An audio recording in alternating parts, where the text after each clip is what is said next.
con, con el Ministerio Público. Tiene 10 minutos, señor.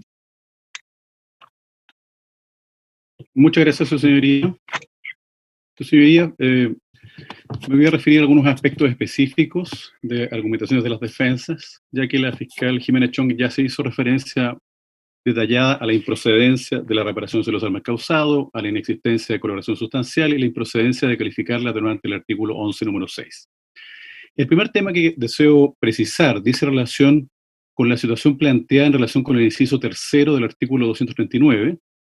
Aquí la defensa del señor Orpiz y la defensa del señor Lobos pretenden esgrimir la existencia de un problema en relación con el artículo 18.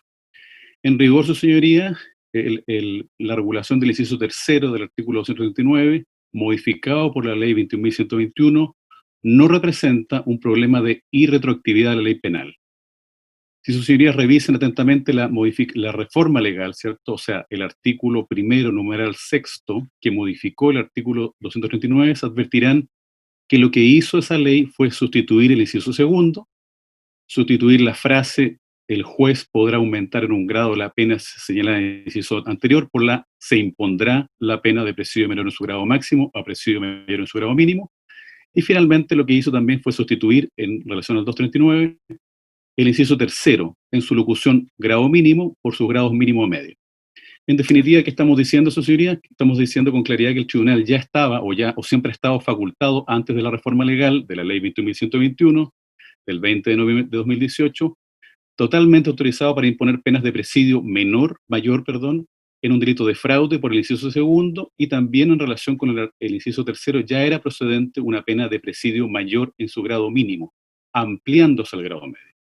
Ya se dieron sobradas razones que justifican, a nuestro juicio, la imposición de penas de presidio mayor en su grado mínimo por los delitos de fraude, magnitudes de lo defraudado, reiterado en el tiempo, calidad de parlamento del acusado. Perdón, pero me desconecté por unos segundos y no alcancé a tomar nota.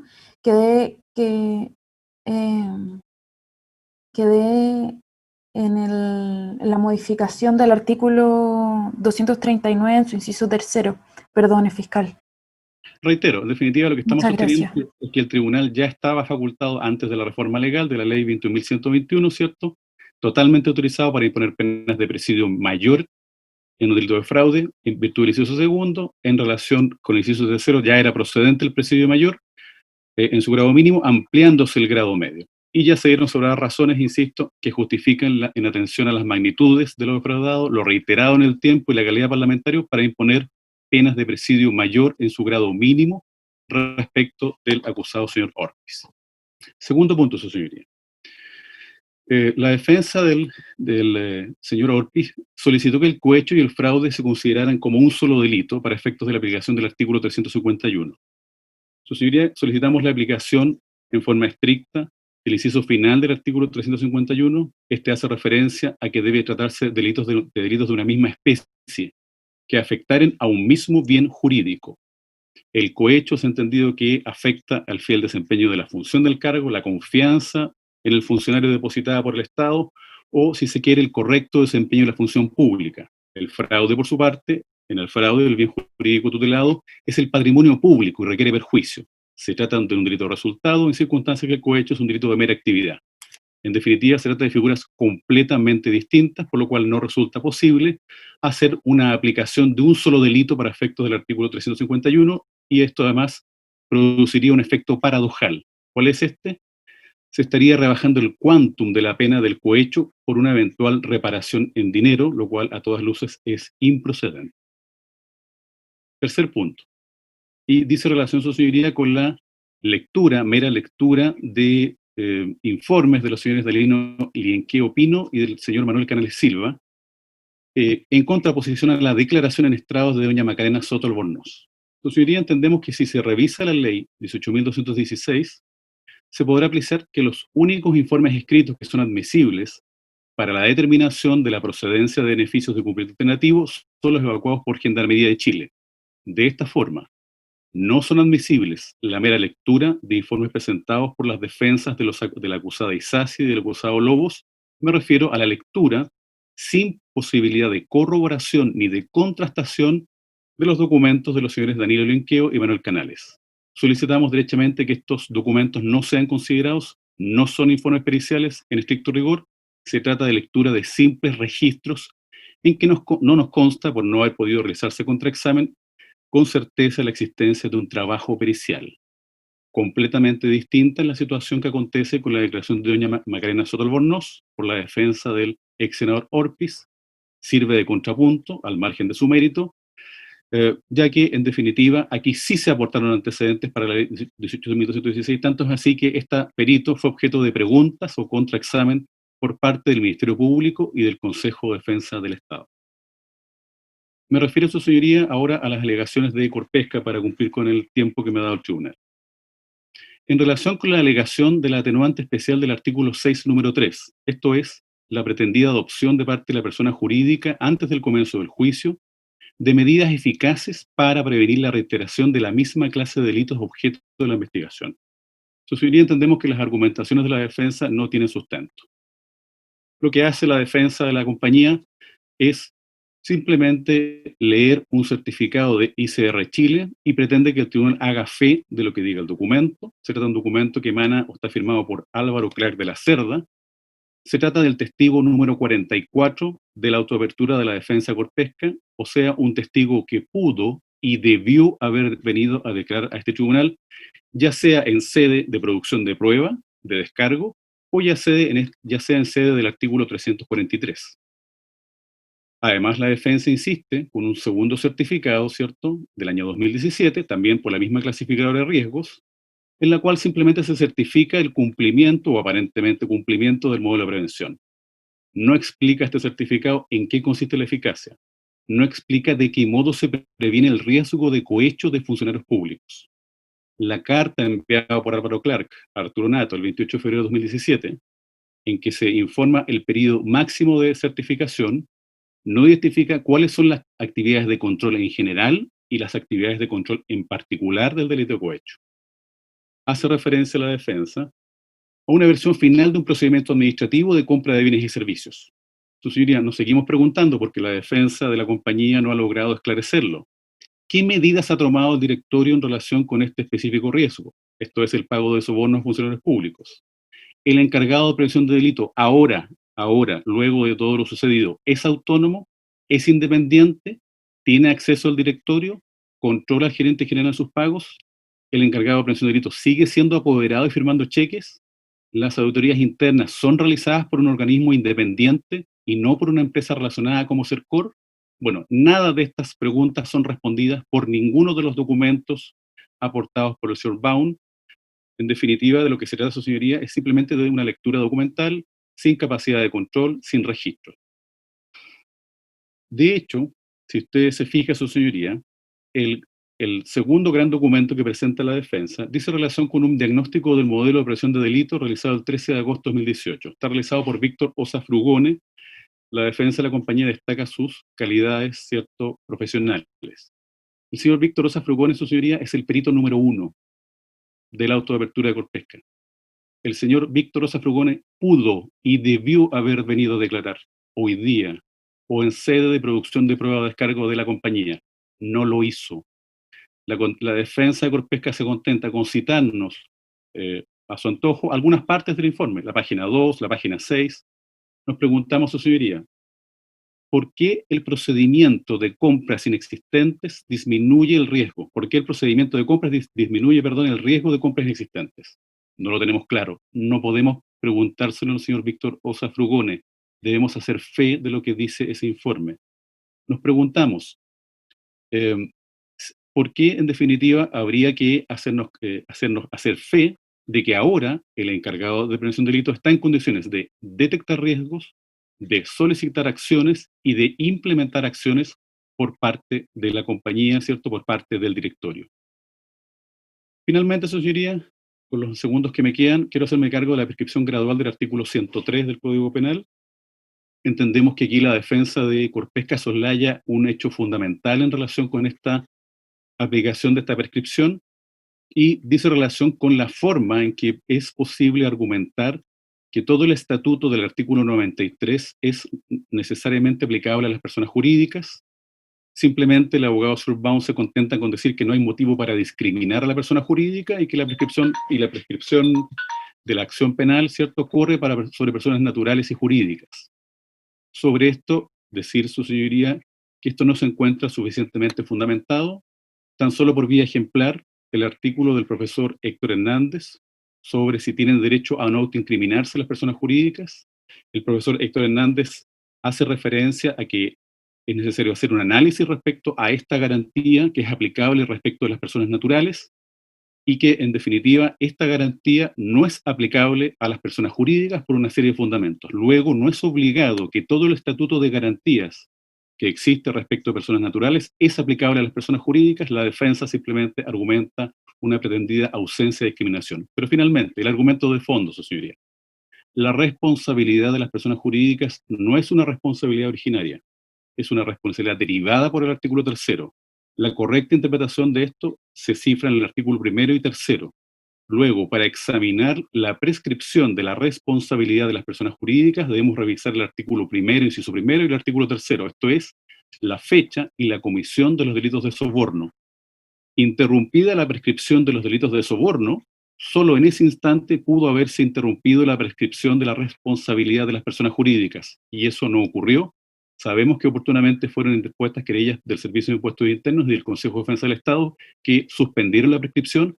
Por ello, pretender que en definitiva la responsabilidad de las personas jurídicas es originaria y no derivada constituye un error jurídico de proporciones y no encuentra fundamento entonces en la norma del artículo 1 y el artículo 3 de la ley 20.393. Con esto termino, su señoría, porque entiendo que ha terminado mi tiempo, agradeciendo, por cierto, al tribunal la posibilidad de dirigirme por última vez en relación con este caso. Muchas gracias. Gracias, señor fiscal. Consejo de Defensa del Estado. Gracias, su señoría. El Consejo de Defensa del Estado hace suya las alegaciones del Ministerio Público y me voy a referir, ya nos referimos en nuestra primera exposición respecto a por qué solicitamos la aplicación de las penas de manera separada del cohecho y del delito de fraude al fisco. Adherimos a lo ya señalado por el Ministerio Público y a fin de hacer un uso eficiente del tiempo me voy a referir a algunas cuestiones puntuales que dicen relación y que no han sido abarcadas por el Ministerio Público y que dicen con relación con la imposición de la pena de multa asociada, ¿no es cierto?, al delito de fraude al fisco respecto del señor Jaime Ortiz. Y a su vez, ¿no es cierto?, la regulación que también cae respecto de la solicitud de la defensa del señor Lobos. Su señoría, respecto a la aplicación de la multa conforme a la regla que establece el artículo 25 del Código Penal, en lo que respecta a cuando se refiere a sumas indeterminadas, que deba considerarse que las multas no podrán exceder de las 30 unidades tributarias mensuales. Sobre ese punto, su señoría, tener presente que nunca la jurisprudencia nacional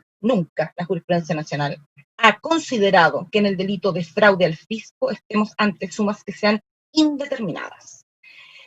La jurisprudencia de nuestra Corte Suprema en la materia ha estado reflejada en casos tan importantes como, por ejemplo, el rol 25.378 del año 2014, refería al caso Mobgate, donde se sancionó con un porcentaje de las defraudaciones derivadas de los delitos de fraude al fisco imputadas a quienes fueron condenados en ese caso. No aplicándose la regla del artículo 25, sino que aplicándose el porcentaje que aparece señalado en la ley entre el 10 y el 50% del perjuicio sufrido, porque en ese caso, como en este, está absolutamente determinado ese perjuicio.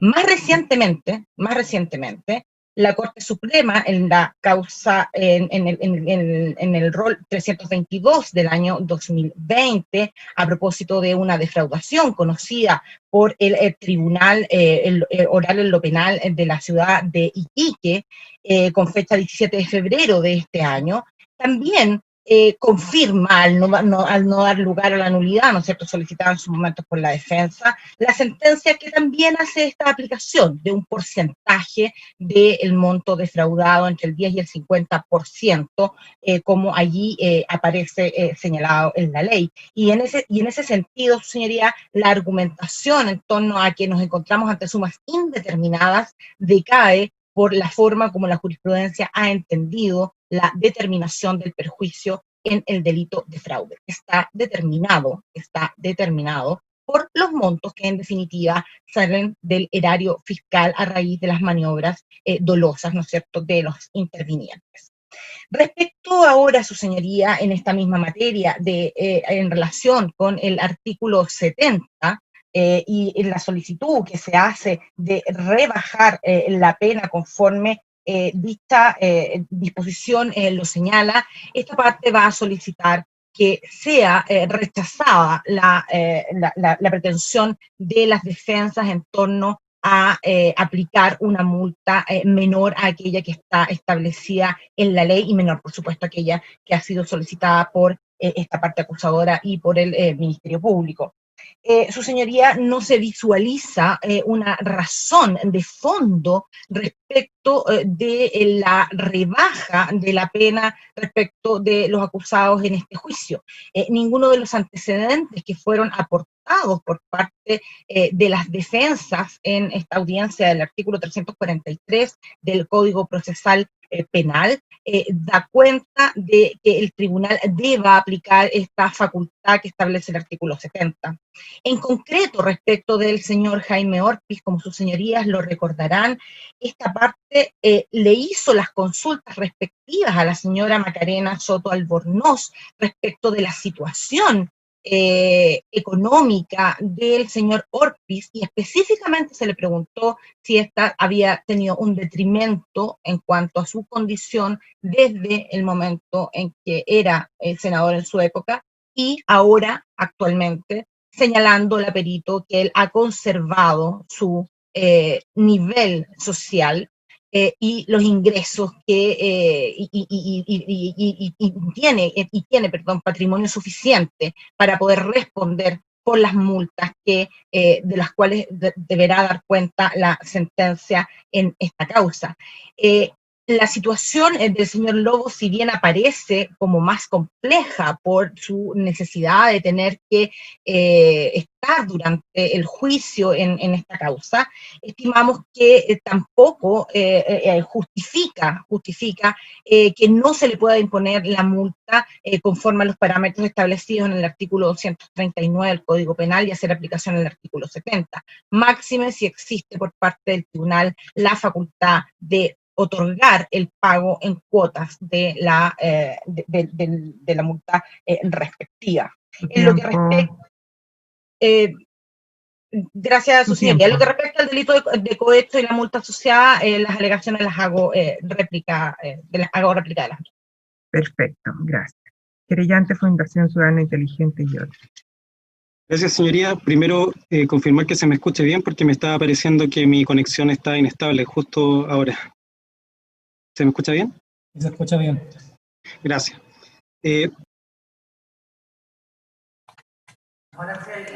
Ahí sí. Señoría, en relación al artículo 351, la defensa señala que se trata el cohecho y el fraude al fisco de un delito de la misma especie. Su señoría, eso significa desconocer el distinto contenido injusto que tiene el cohecho y el fraude al fisco como delito de funcionario. Se cita el artículo del profesor Juan Pablo Mañalich en relación a la reiteración delictiva y en relación al artículo 351, pero lo cierto, señorías, es que el mismo profesor Juan Pablo Mañalich, a quien ahora se le está reconociendo relevancia dogmática, señala en su artículo el cohecho como propuesta o aceptación de una donación remuneratoria, que el cohecho constituye un delito de corrupción, pero eso nada dice respecto a la afectación del bien jurídico lesionado. Lo mismo señala el profesor Kinhoiser en relación a presupuestos de la corrupción punible en el Estado, la economía y la sociedad, y lo mismo señala el profesor Osvaldo Artaza en relación al artículo la utilidad del concepto de corrupción de cara a la delimitación de la conducta típica en el delito de cohecho. De hecho, el profesor Osvaldo Artaza distingue entre un concepto amplio de corrupción que englobaría todos los delitos de funcionario y un concepto restringido de corrupción. Señala el profesor Osvaldo Artaza que el concepto amplio de corrupción no permite delimitar distintas agresiones a distintos intereses en el caso de los delitos de carácter funcionario. Por lo tanto, es claro que el hecho de que sean delitos de corrupción y que sean delitos en contra de la probidad, nada dice sobre el bien jurídico protegido. El bien jurídico protegido en el caso del cohecho es el correcto desempeño de la función pública y en el caso del fraude al fisco, un perjuicio patrimonial mediante abuso o mediante administración desleal, según la doctrina que se señale. Finalmente, señoría, en relación a la media de prescripción, la defensa señaló que la media de prescripción en relación a el momento de inicio de la persecución penal solamente se identifica con la formalización, pero eso supone vaciar de contenido el artículo 96 y llenarlo exclusivamente con el artículo 233 del Código Procesal Penal. La misma doctrina ha dicho que el artículo 96 del Código Penal no se ve alterada por lo dispuesto en el artículo 233, que solamente es un ejemplo de inicio de la persecución penal en contra de un imputado, pero no se agota solamente en eso. Y así lo señalan los profesores Echeverry, en Derecho Penal, tomo 2, página 259, y Enrique Curi, Derecho Penal, tomo 2, página 447. Por último, la defensa de Corpesca señala que cuando existen dos o más delitos y existen dos delitos, la pena debería ser exasperada conforme al artículo 351 en 1 grado y señala que solo a partir de 3 delitos se podría exasperar en 2 grados. Bueno, precisamente ese es el caso del acusado y condenado Jaime Orpiz por 6 delitos de fraude al fisco. La pena debe ser exasperada en 2 años. Es todo suyo.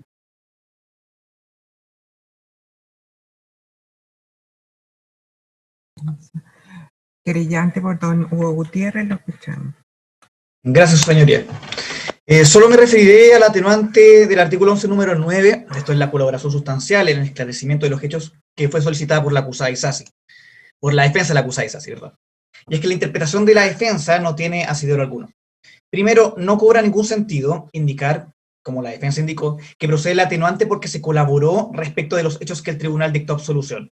Esto porque el atenuante versa naturalmente sobre los hechos que el tribunal dio por acreditados, esclarecidos y por los cuales condena. Por eso, bajo criterios de política criminal, se atenúa la responsabilidad penal del condenado sobre los mismos.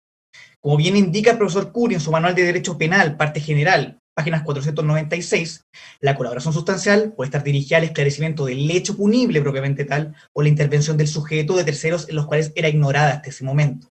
Por eso, quien ha prestado auxilio sustancial para esclarecer los hechos que se le imputan, el legislador considera que su conducta merece un menor reproche. Es correcto, sí, que no hay obligación del imputado de colaborar con este esclarecimiento, pudiendo negar los hechos, sí. Pero por eso mismo, si en vez de negarlos decide colaborar de forma sustancial, se le beneficia con la atenuante de responsabilidad penal. No cobra entonces tampoco sentido alguno decir que hay atenuación por colaborar con los hechos por los que se absuelve, dado que no puede haber atenuación de responsabilidad por los hechos en los cuales el tribunal no ha atribuido responsabilidad. Y en esos puntos no hay doctrina alguna que avale la superficial interpretación de la defensa. Y en todo caso, tampoco habría esclarecimiento de los hechos sobre los 2 delitos de cohecho por los cuales la acusada Isasi fue absuelta, ya que como indica el veredicto, la absolución versa sobre la existencia de dudas que a juicio de este tribunal son más que razonables en lo que cabe a la existencia del delito. En ninguna parte, y basta leer el mismo veredicto, se indica que el tribunal absolvió debido a que se estableció que los hechos ocurrieron según la teoría conspirativa de la defensa, sino que el tribunal no logró llegar al estándar más allá de toda duda razonable para condenar. Eso muestra que los actos de la condenada no solo no ayudaron al esclarecimiento de los hechos, sino que contribuyeron a crear dudas a este tribunal, que a juicio de este tribunal son de tal entidad que impiden la condena. Lógicamente, el establecer dudas sobre los hechos es semánticamente contrario a esclarecer los hechos, por lo cual no es posible indicar que existe contribución de la acusada para esclarecer los mismos. Eso sería toda mi intervención, su señoría. Muchas gracias. Gracias. Seguimos entonces con la defensa. Defensa del acusado señor Orpiz. Su señoría, el colega Mardones me pidió usar uso la palabra primero, que tiene otra audiencia pendiente. No tengo ningún inconveniente. Sí, magistrado. No hay inconveniente para escucharlo. Gracias, magistrado. Tengo un alegato pendiente en la Corte Suprema, por eso solicité este cambio. Muy breve, magistrado. Voy a ir a puntos muy específicos. Voy a partir por el colega San Martín. A ver, magistrado, el mismo colega San Martín lo dijo. Hay que leer lo que uno mismo dice. claro, el crecimiento de hechos punibles. A la señora Isasi, en la acusación, de la cual usted se hizo parte, se le imputan varios hechos punibles. Esos hechos punibles, el tribunal, en su gran mayoría, determinó de que no se pudieron acreditar. Usted dice dudas razonables.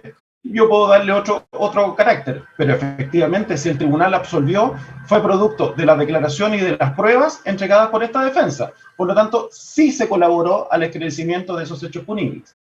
Pero además, respecto del hecho por el cual ella fue condenada, usted, no sé si me escuchó, ella colaboró en el entendido respecto de la existencia del famoso correo de fecha 3 de julio, en donde es ella, tanto en su declaración ante la Fiscalía, como en el juicio mismo, donde ella reconoce la autoría de ese correo, cosa que podría haber efectivamente negado.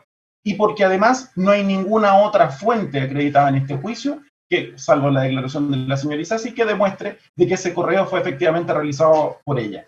Máxime, cuando sí aquí tenemos un desorden que ya el tribunal dio cuenta en su veredicto, del cual se hizo parte los acusadores, dentro de los cuales usted forma parte, y porque además tampoco se ha desvirtuado respecto de correos que están efectivamente alterados, modificados y cambiados. Eso respecto a ese punto. A propósito de la medida de prescripción, magistrado, no se acreditó por parte de los acusadores, siendo su obligación, ninguna presentación de querellas y respecto de sus fechas. Esto es fundamental, porque si yo estoy diciendo de que el artículo 96 operó la suspensión por la presentación de querellas, ustedes tenían la obligación de haber acompañado esas querellas para saber, 1, las fechas, 2, el contenido de esas querellas. Y nada de eso efectivamente se acompañó. Por lo tanto, no está acreditado la suspensión de la prescripción respecto de la presentación de las querellas. Aún más, el artículo 233 evidentemente no tiene el efecto que le acaban de señalar, una cosa casi anecdótica. Evidentemente la modificación de la incorporación del artículo 233 en su letra A dice relación precisamente con el artículo 96. Es expreso y desde ese punto de vista no se le puede quitar valor. Por lo tanto, no se ha acreditado acá la suspensión de la prescripción.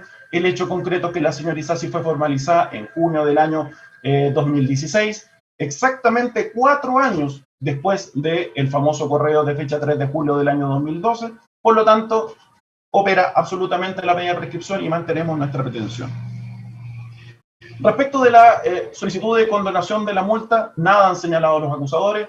Por lo tanto, esta defensa entiende de que efectivamente se han allanado respecto de esa petición. No hay ninguna mención que ellos hayan indicado. No se han desconocido ni los elementos económicos ni los elementos de salud respecto a la señora Isasi. Por lo tanto, frente a su silencio, lo que corresponde es que el tribunal conceda esa condonación. Misma situación respecto de la condena en costas, en donde tampoco hay ninguna indicación respecto de los acusados. Termino solamente señalando algo que me parece especialmente grave y que creo que es de una ignorancia suprema, magistrado, que es lo señalado por la Fiscalía respecto del hecho de que no haya declarado un perito en una audiencia de 343. Primero, me parece de mala fe lo señalado por el fiscal Retamal, porque el fiscal Retamal ha estado en los mismos juicios que yo y sabe de que nunca declaran los peritos. Eso lo sabe él perfectamente. Él ha estado en tanta audiencia de 343 como yo y sabe de que jamás declaran los peritos. Pero además, el artículo 343 está en claro, magistrado, cuando dice de que en caso de condena, el tribunal deberá resolver las circunstancias modificatorias de responsabilidad penal. Y después señala, no obstante tratándose de circunstancias ajenas al hecho punible, que es el caso, estamos discutiendo la concesión de un beneficio, indica en su parte final, para dichos efectos el tribunal recibirá los antecedentes. Los antecedentes. Fiscal, en ningún momento exige que declare un perito, no lo exige. Pero esto además es tan absurdo lo que plantea el fiscal, que si yo hubiera acompañado un perito en la audiencia de preparación de juicio oral, me habría sido excluido por impertinencia y en este caso, a diferencia de los otros, respecto del juez de garantía, estaría bien excluido porque efectivamente es impertinente. No guarda relación ni con la existencia del delito ni con la participación. Por tanto, no se requiere la presencia de un perito, indicándolo expresamente la norma cuando dice que saca a valer los antecedentes. Un informe social es un antecedente. Que me indique la norma en donde debe declarar. Gracias, magistrado. Con esto concluyo. Muy amable. Gracias. Seguimos entonces con la defensa del acusado, señor Orpiz. Muchas gracias, su señoría. Eso sería, la verdad es que voy a ser muy breve, el primer punto que ha referido don Jaime no es una alegación que hemos formulado como defensa. No estamos invocando el artículo 18 para la determinación de la pena, sino que ni tampoco la modificación producto de la ley 21.121, sino que simplemente la correcta aplicación del artículo 351 del Código Procesal Penal. El segundo punto dice relación con la determinación si son o no delitos de la misma especie, es decir, si tienen o no, si afectan o no un mismo bien jurídico. Me remito a lo ya expresado en mi exposición acerca de el acuerdo que existe en doctrina que no se requiere que sean ni el mismo delito ni el único mismo bien jurídico, sino que precisamente como ocurre en este caso, en que sobre todo el delito de fraude al fisco afecta a varios bienes jurídicos, al menos exista uno de esos bienes jurídicos que sea un elemento común. Y nosotros en nuestra exposición hemos referido precisamente la doctrina que refiere el elemento común o el bien jurídico común que tienen ambos delitos por los cuales ha resultado condenado mi representado. En tercer lugar, su señoría, el Consejo de Defensa del Estado ha hecho cuestión acerca de la no aplicación al caso concreto del artículo 25 en cuanto al límite de la multa, de la pena pecuniaria que se imponga a mi representado. Reitero lo ya referido, su señoría, que la doctrina señala precisamente como uno de los casos, los ejemplos, donde se deben aplicar las normas generales que no contienen excepción, por lo tanto son aplicables a todos los casos, son los casos de cohecho y fraude al fisco, que son aquellos que en cuanto al Código Penal, en cuanto a ley penal general, establecen multas en base a sumas indeterminadas. Su señoría se ha citado dos jurisprudencias. En este breve tiempo que tuve, pude abrir la jurisprudencia de la causa de Iquique, la 322 del 2020. La verdad, señoría, es que si uno ve el texto de ese recurso de nulidad, la discusión dice relación acerca de si el delito es continuado o no, y sobre la aplicación del artículo 351, pero por lo menos de la lectura que hice, no veo que haya existido una discusión acerca de la aplicación del tope de la multa en relación al artículo 25 del Código Penal.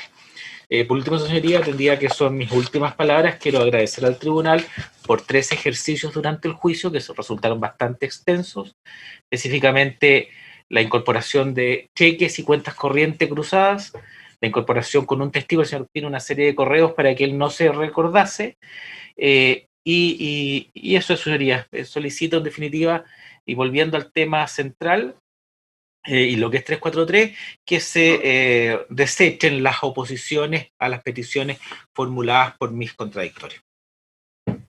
Gracias. Defensa del acusado, señor Lobos. Muchas gracias, su señoría.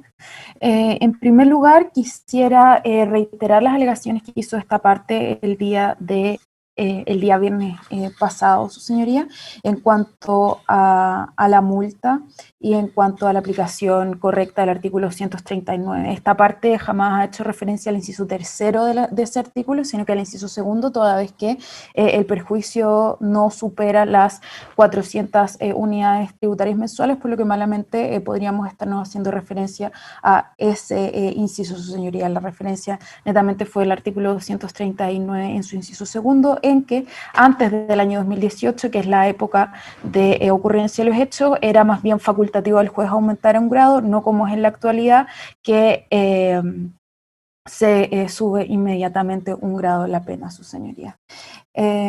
Adicionalmente, y sumándome a las alegaciones del abogado Cristian Mardones, su señoría, en cuanto al informe pericial, lo cierto es que la audiencia del 343 ya se enmarca fuera del juicio, por lo tanto entendemos que las reglas respecto a la incorporación de la prueba, sobre todo pericial en este caso, quedan fuera. Lo cierto es que el artículo es claro al señalar que el tribunal recibirá los antecedentes, siendo el informe precisamente un antecedente, no habla de prueba, su señoría, no habla de pericia peritos no habla de testigos, simplemente habla de antecedentes. Creemos que el informe acompañado junto con el currículum y los antecedentes académicos del perito es de la entidad suficiente para ser considerado por este tribunal como un antecedente fuerte en atención para dar cumplimiento a lo establecido en los artículos 3º y siguientes de la ley 18.216 a efectos de que a mi representado se le remita la pena. Finalmente, su señoría, al igual que el colega Rodríguez, quisiera agradecer a este tribunal por haber tenido la disposición de escuchar las teorías de, esta defensa, su señoría, y en los ejercicios, sobre todo respecto de la perito Cintia Quiñones. Eso es todo, su señoría. Gracias. Defensa de Corpesca S.A. Muchas gracias, su señoría. Bueno, la Fiscalía se opuso expresamente a la aplicación del artículo 6, número 3 de la ley 20.393 y a la prescripción gradual. Respecto de y no se opuso a ninguna de las otras solicitudes de esta parte. Respecto de la primera oposición, esto es a la aplicación del artículo 6, número 3, en cuanto a establecer medidas eficaces para la no repetición de los hechos, señala el fiscal que todos los antecedentes que se presentaron no tienen sustento, ni los presentados durante el juicio, como las declaraciones de todos los testigos que explicaron cómo se cambiaron los sistemas, como los presentados el día de hoy. Y al respecto, señoría, nos dice que por ejemplo, el no presentar a declarar al señor Víctor Osa ni en el juicio ni ahora, es un asunto que está fuera de lugar. Quisiera hacer presente, señoría, que el señor Víctor Osa declara sobre hechos ocurridos en septiembre del año 2018. Y esos hechos están fuera, absolutamente fuera del rango de la acusación. Y a este respecto quisiera recordarle al señor fiscal que el día 19 de agosto de 2019, cuando esta parte estaba incorporando información que era del año 2017, el tribunal le dijo a esta defensa: señor defensor, sin perjuicio que es una prueba, esto está fuera del rango, es de 2016. ¿Cree usted importante introducirlo? Está fuera del rango acusatorio. De todas formas, lo introdujimos, su señoría, y después cuando los acusadores pretendieron presentar pruebas del año 2018, esta parte se opuso, el tribunal concedió que se presentara esa prueba y presentamos el respectivo recurso de nulidad o preparamos la nulidad respecto de eso porque estaba totalmente fuera del rango acusatorio, como el propio tribunal nos señaló expresamente. Así que por eso se presentaron ahora esta información. Además, quisiera hacer presente que el propio Ministerio Público, el día 14 de enero del año 2020, incorporó expresamente, incorporó a juicio el certificado de la empresa ICR respecto de modelos de prevención de delitos de Corpesca. Lo incorporó como el certificado que da cuenta de que Corpesca cumple con todos los requisitos de la ley. Y además, el Ministerio Público incorporó el 14 de enero de 2020 también, su señoría, el informe sobre el proceso de certificación del modelo. Esta es la prueba número 394, prueba documental común 394, que fue incorporada por el Ministerio Público, que da cuenta que a esa fecha Corpesca cumplía con todos los requisitos establecidos por la ley en cuanto a tener un modelo de prevención de delitos y cumplir con sus deberes de dirección y supervisión. Así que ahora el Ministerio Público le reste valor a los certificados establecidos por la ley, porque es la ley la que establece que deben establecerse certificadores, y estos son los certificados oficiales de la empresa contratada para hacer el certificado, que revisa todos los antecedentes para ver si cumple o no cumple. O sea, revisa si hay autonomía en el encargado de prevención de delitos y lo cumple, si se cumplió con la difusión y lo cumple, si tiene un modelo de prevención de delitos y lo cumple. Así que venir ahora a restarle valor a los certificados, su señoría, me parece algo absolutamente poco objetivo, que el Ministerio Público debe mantener ese principio, su señoría, no solo en la investigación, sino que también durante el juicio oral. Y respecto, magistrada, de la prescripción gradual, el Ministerio Público primero no dice nada. Lo único que dice es que nosotros no argumentamos debidamente estos antecedentes. Y lo único que hace referencia es que habría supuestamente una querella del Consejo de Defensa del Estado que suspendería la prescripción. Magistradas, la querella del Consejo de Defensa del Estado, y si no que me corrija la abogada del Consejo de Defensa del Estado, es de enero del año 2016. No existe ninguna querella contra Corpesca antes que eso. Y si se remiten a las querellas del Servicio de Impuestos Internos, su señoría, eso no tiene el mérito para suspender la prescripción, su señoría, de ninguna forma. Y por último, cuando nos señala el Ministerio Público que no existe una normativa legal que haga aplicable la prescripción a las personas jurídicas, su señoría, les pido respetuosamente tener muy presente el artículo 19 de la Ley 20.393. Señala: extinción de la responsabilidad penal. La responsabilidad penal de la persona jurídica se extingue por las mismas causales señaladas en el artículo 93 del Código Penal, salvo la prevista en el número 1. Así que existe una razón de texto que el fiscal debe conocer y que es clarísima al determinar que existe la posibilidad de prescripción total o gradual de la persona jurídica, porque se aplica el artículo 93 por expresa disposición legal. Muchas gracias, su señoría, por el tiempo. Gracias. Bueno, cada una de las peticiones que han sido efectuadas por los intervinientes serán resueltas en la sentencia definitiva que se comunicará conforme lo ya informado el día 16 de abril de 2021 a las 12 horas. Ello conforme lo establecido en el artículo 344 del Código Procesal Penal. Ha sido un trabajo laborioso que nos ha tenido juntos por mucho tiempo y finalizamos esta audiencia sin decretar receso para el día hábil siguiente. Que tengan ustedes buena tarde. Señor Mardone. ¿Sí? Defensa de Ortiz.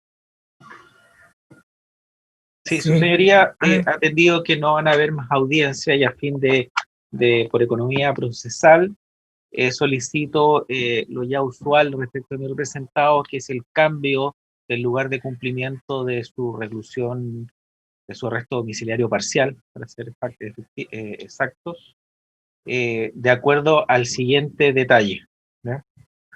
Su señoría, solicito que entre el día 10 de diciembre al 22 de diciembre se le permita permanecer en su cabaña del sector Budahue, posteriormente entre el 23 de diciembre de este año y el 3 de enero del año 2021 en Frutillar, regresando a Santiago el día 4 de enero del 2021, para volver nuevamente del día 1 al 10 de febrero a Budahue, y luego permanecer en Frutillar del 11 de febrero al día 3 de marzo del año 2020.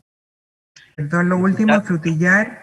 Frutillar es del 11 de febrero del 2021 al 3 de marzo del 2021, solicitando desde luego que, como ya se han hecho en otras oportunidades, este oficio al retén de Budahue y a la subcomisaría de Frutillar. Perfecto. ¿Alguna petición, señor Mardone? Sí, magistrado. La petición de la defensa va a ser dejar sin efecto la medida cautelar que afecta a mi representada. Esto es la firma mensual en la comisaría de Algarrobo. Dejarla derechamente sin efecto, magistrado. Entendemos de que existen nuevos antecedentes, como es la sentencia dictada por el tribunal, en cuanto a que respecto de todos los ilícitos que enfrentaba a mi representada solamente fue condenada por un delito de cohecho, de que a juicio de defensa resulta claro y evidente de que existe una prognosis de tener un beneficio. Los hechos son muy distintos a aquellos que se tuvieron en consideración al momento de decretar las medidas cautelares, que fueron bajando en intensidad en su oportunidad. Se trata de una persona que además que ha cumplido con todos los actos de procedimiento a los cuales se les ha solicitado, ha comparecido a un juicio de una medida mucho más allá de lo esperable, y además magistrado por la fecha que está fijada por el tribunal para efecto de la lectura de la sentencia. En ese contexto solicitamos que se deje sin efecto derechamente la medida cautelar. Su señoría. ¿Alguna otra solicitud de parte de la defensa, señor López? Así es, su señoría. por la defensa del señor Lobo, nos vamos a adherir a la solicitud planteada por el abogado Cristian Mardones. Solicitamos a este tribunal que se deje sin efecto la medida cautelar de firma mensual, su señoría. Entendemos que los hechos por los que ha sido condenado mi representado son de una entidad mucho menor a las que se establece en la acusación. Adicionalmente, su señoría, mi representado ha concurrido todos y cada uno de los días del juicio, jamás ha incumplido una cautelar, y además, su señoría, entendemos que el objeto o el razonamiento en virtud del cual se ha establecido la medida cautelar de mi representado ya ha desaparecido, toda vez en cuanto el proceso ya se encuentra terminado, su señoría. Entendemos que las circunstancias han variado, que ya se cumplió con el objeto que se tuvo a la vista para el cumplimiento de la cautelar, y en ese sentido, su señoría, entendemos que ya no sería necesario, su señoría.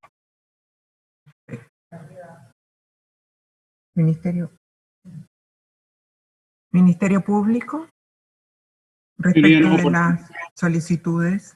Entonces, nos oponemos al cambio del régimen cautelar. Entendemos que, por el contrario, la existencia de condenas respecto a los acusados Isasi y Lobo justamente lo que hace es mantener la necesidad de alguna de las finalidades del procedimiento. Una de las finalidades del procedimiento es mantener, obviamente, a los imputados vinculados con la sentencia que dicta el tribunal. El hecho de que eventualmente pueda haber prognosis de menor penalidad no habilita necesariamente para dejar sin efecto toda medida cautelar respecto a un imputado. Entendemos que debe mantenerse el régimen cautelar, y en subsidio, si el tribunal estimara que es plausible eliminar cualquier medida de régimen cautelar, solicitamos que se decrete el arraigo nacional respecto a los imputados a fin de asegurar el cumplimiento de la sentencia que va a imponer el tribunal en su respectiva sentencia. Esa es la solicitud, su señoría. Perfecto. En cuanto a lo solicitado por la defensa del acusado, señor Orpiz. No vamos a hacer ninguna oposición, lo dejamos a criterio del tribunal, su señoría. Perfecto. El Consejo de Defensa del Estado.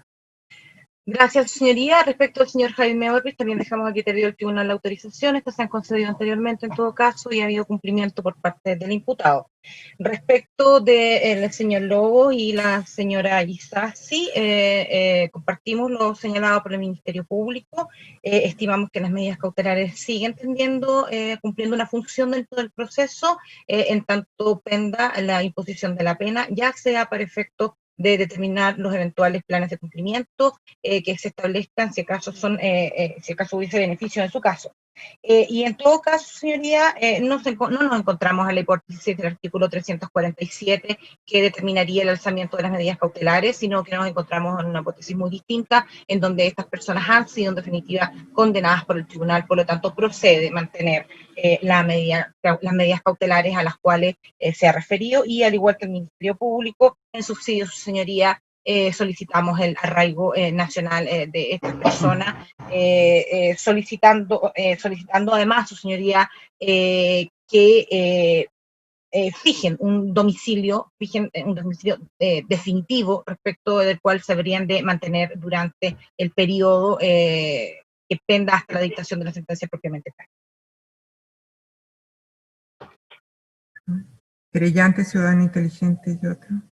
Sí, señoría, adhiero a lo planteado por los acusadores en relación a los condenados Orpiz e Isasi. Perfecto. Querellante, por orden, Hugo Gutiérrez. Muchas gracias, señoría. Respecto a la solicitud de la defensa de Orpiz, se atenderá al criterio del tribunal. Y sobre las defensas de Isasi y Mardones y sus planteamientos, esta parte se opone, toda vez que, a diferencia de lo que ha planteado la defensa de Lobos, si bien el juicio oral ha terminado, el proceso no ha terminado, dado que no ha habido aún sentencia firme y ejecutoriada respecto al presente proceso, ni tampoco se ha dado se ha dado inicio, mejor dicho, al cumplimiento de condenas que la sentencia contempla. Solo eso, el resto nos adherimos íntegramente a lo sostenido por los demás acusadores. Perfecto, el tribunal va a decidir al respecto y para ese efecto va a ir a sala privada.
Ministerio Público, Consejo, los dos querellantes. No falta nadie.